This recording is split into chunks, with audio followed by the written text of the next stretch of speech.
Okay, so warping can be hard.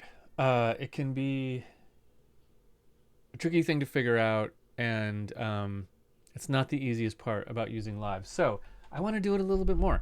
Let's do a couple more, and I'll just walk you through my process on what I'm going to do.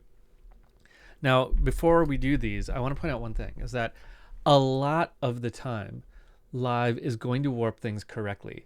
Probably, I'd venture to say the majority of the time. It's not like 99% of the time, though. It's probably like 80% of the time, depending on what you're doing.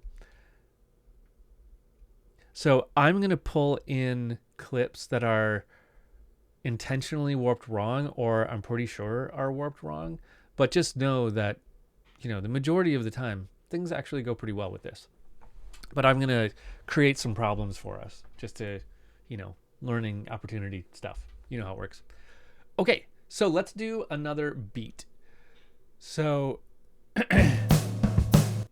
this one, I think, is going to cause us problems.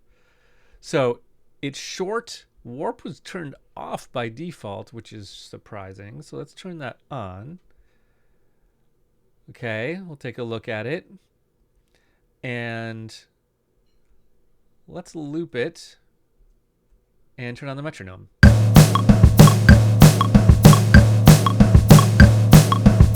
Okay, so what I see here, first of all, I see a weird amount of time. So this should be 2 beats long, okay? And it's more than 2 beats long. It's hanging over by a little bit. So that's a problem. So let's tighten our loop to 2 beats and then hear it.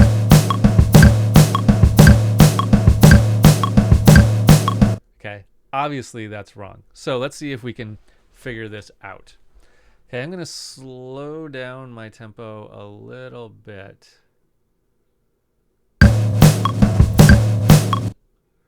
And let's see, we don't have very many transients here because it's so short. So let's see if we can figure out where this big one right here goes. Oh, this is going to be a tricky one. I always make these examples like really hard for myself. But okay. So let's double time this so that it's a full bar.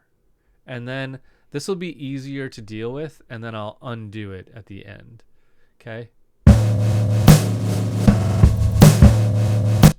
So boom, crack, boom, boom, crack, boom.